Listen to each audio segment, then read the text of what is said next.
Yang saya hormati rekan-rekan wartawan, jurnalistik, saudara-saudara, bapak ibu sekalian, sebangsa dan setanah air dimanapun berada.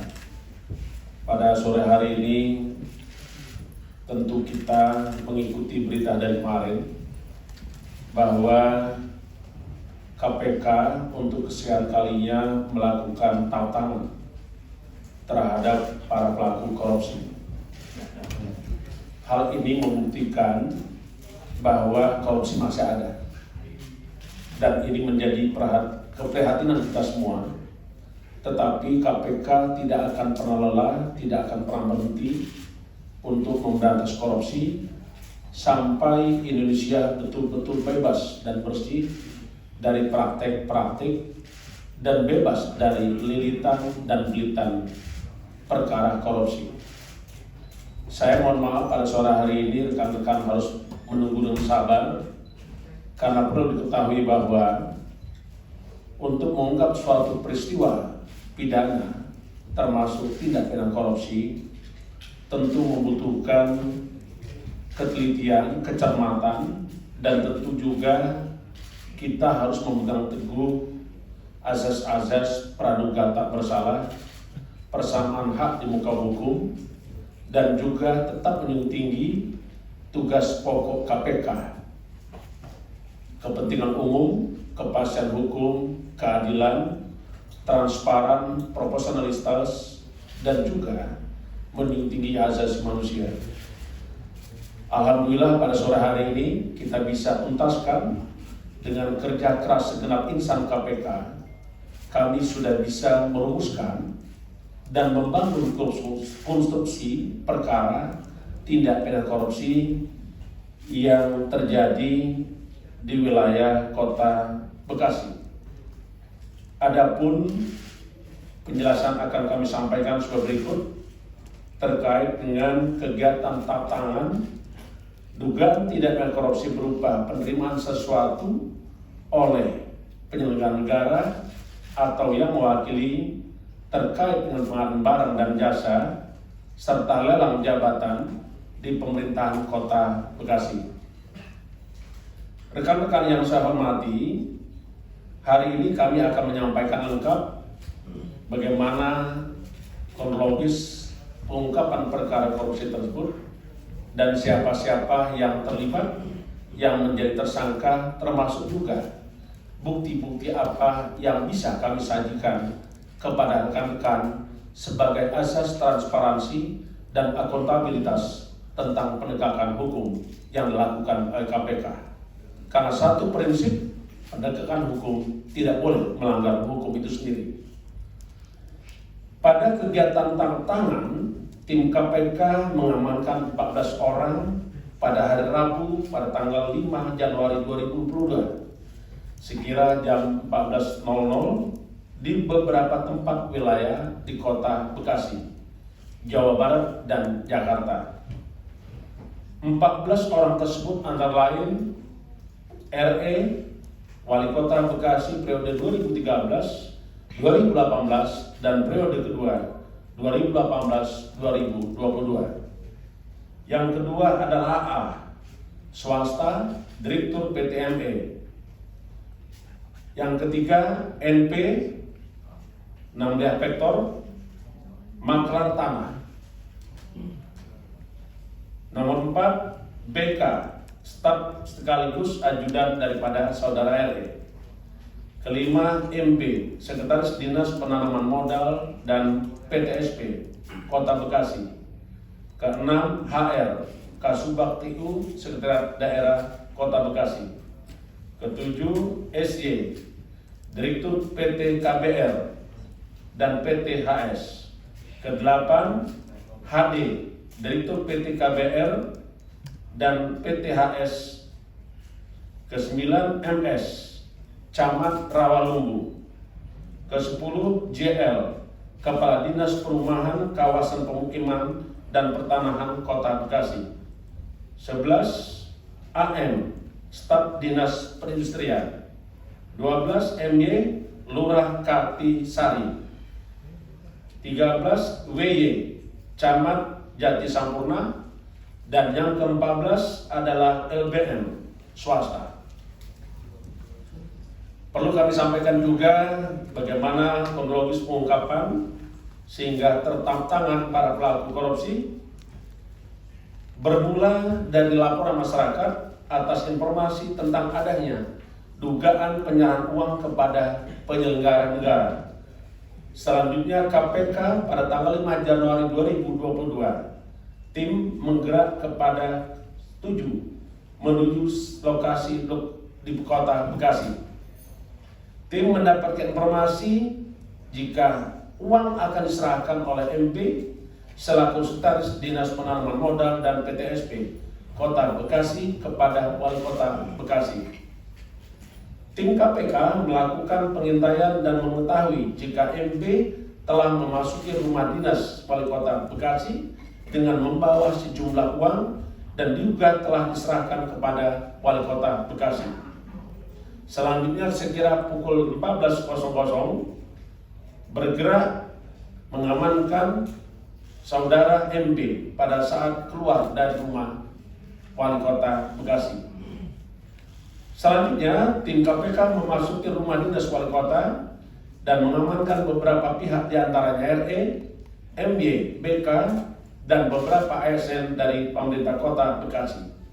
Selain itu, tim KPK juga menemukan bukti uang dengan jumlah yang fantastik miliaran rupiah dalam bentuk pecahan rupiah. Secara paralel, tim juga melakukan penangkapan terhadap beberapa pihak swasta, antara lain NP di wilayah Cikunir, AA di daerah Pancoran, SC di daerah sekitar Senayan, Jakarta. Selanjutnya seluruh pihak yang diamankan dibawa ke gedung Merah Putih KPK untuk menjalani pemeriksaan secara intensif. Malam tadi, kurang lebih jam 11.00, tim KPK juga melakukan kegiatan mengamankan saudara MS dan JL di kediaman masing-masing. Hari ini, Kamis tanggal 6 Januari 2022, tim KPK kembali mengamankan 2 orang atas nama WY dan LBM beserta bukti uang ratusan juta dalam bentuk rupiah. Seluruh bukti uang yang telah disita oleh KPK kurang lebih 3 miliar rupiah dan buku rekening bank dengan saldo sekira 2 miliar rupiah. Perlu diketahui jumlah uang bukti kurang lebih 5,7 miliar dan sudah kita sita 3 miliar berupa uang tunai dan 2 miliar dalam buku tabungan. Rekan-rekan sekalian yang saya hormati, dimanapun rekan-rekan berada, kami yakin bahwa rekan-rekan sungguh mengikuti apa yang telah dikerjakan oleh KPK.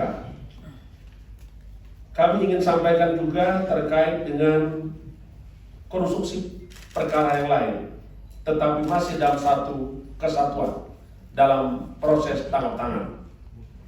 Konstruksi perkara diduga telah terjadi juga. Pemerintah Kota Bekasi pada tahun 2021 menetapkan APBD perubahan tahun 2021 untuk belanja modal ganti rugi tanah dengan nilai total anggaran 286,5 miliar. Ganti rugi dimaksud diantaranya pembebasan lahan sekolah di wilayah Rambelungu dengan nilai 21,8 miliar. Pembebasan lahan polder 202 senilai 25,8 miliar. Pembebasan lahan polder Air Karanji senilai 21,8 miliar. Melanjutkan proyek pembangunan gedung teknis bersama senilai 15 miliar. Atas proyek-proyek tersebut, tersangka RE selaku Wali Kota Bekasi periode 2018-2022 diduga menetapkan lokasi pada tanah milik swasta dan melakukan intervensi dengan memilih langsung para pihak swasta yang lahannya akan digunakan untuk proyek pengadaan dimaksud, serta meminta untuk tidak memutus kontrak pekerjaan. Sebagai bentuk komitmen, tersangka RE diduga telah meminta sejumlah uang kepada para pihak yang lahannya diganti rugi oleh pemerintah kota Bekasi, di antaranya menggunakan sebutan untuk sumbangan masjid.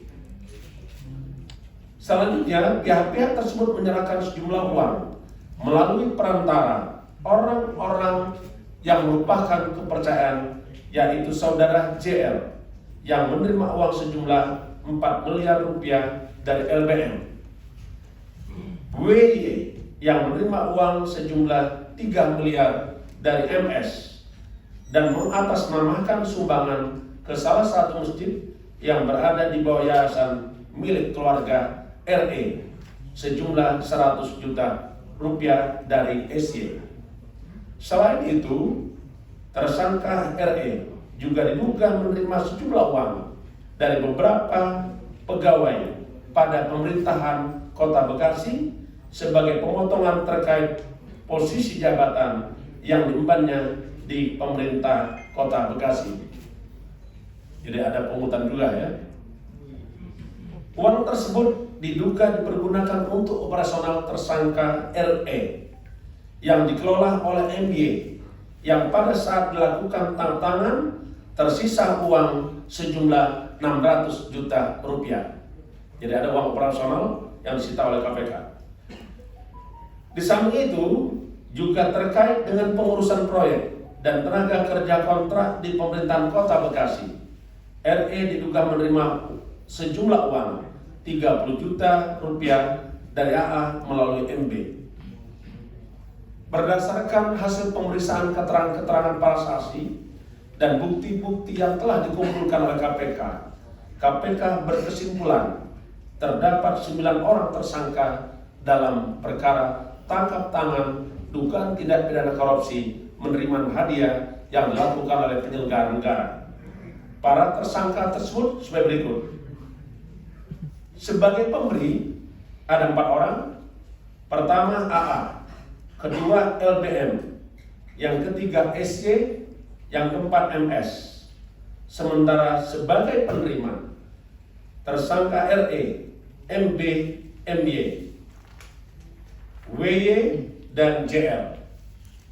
Selanjutnya, demi kepentingan penyidikan, penuntutan dan peradilan, maka para tersangka dilakukan penahanan di KPK, dan sebagai pemberi saudara AA dan kawan-kawan disangkakan melanggar pasal 5 ayat 1 huruf A atau pasal 5 ayat 1 huruf B atau pasal 13 Undang-Undang 31 tahun 1999 tentang pemberantasan tindak pidana korupsi sebagaimana telah diubah dengan Undang-Undang Nomor 20 Tahun 2001 tentang perubahan atas Undang-Undang Nomor 31 Tahun 1999 tentang pemberantasan tindak pidana korupsi, yaitu pasal 55 ayat 1 ke 1 KUHP.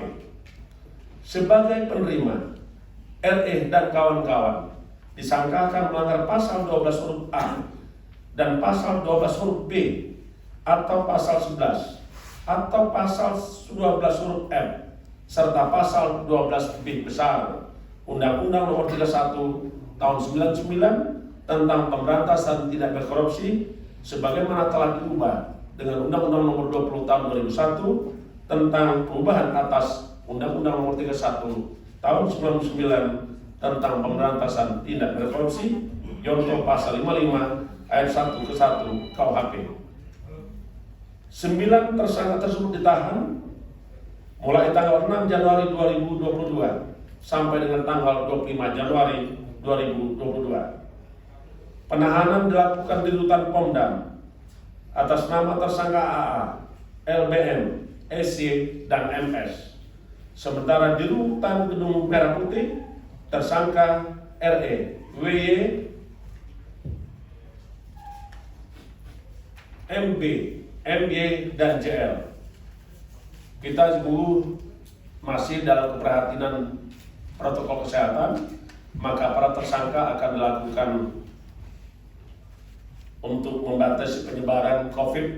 Tentu kita akan lakukan isolasi di rutan masing-masing.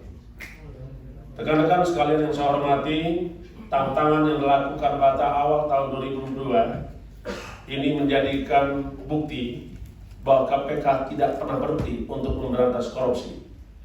KPK tetap berkomitmen dan tidak pernah lelah berkarya untuk bangsa. Dan juga ini ada pelajaran bagi kita semua yang membuktikan bahwa korupsi masih ada.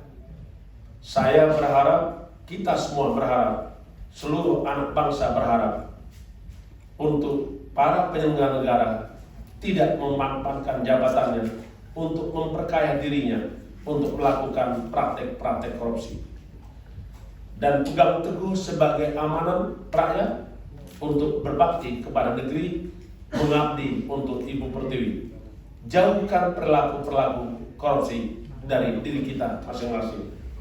Rekan-rekan yang saya hormati, demikian yang ingin kami sampaikan. Kita baru saja memperingati Hari Anti Korupsi Sedunia. KPK mengambil tema Satu Padu Membangun Budaya Anti Korupsi. Mari bersama-sama KPK memberantas korupsi terus tanpa henti, dan kita juga memimpikan Indonesia betul-betul bebas dan bersih dari korupsi. Terima kasih. Saya akhiri. Wassalamualaikum warahmatullahi wabarakatuh. Om Santi Santi Santi Om.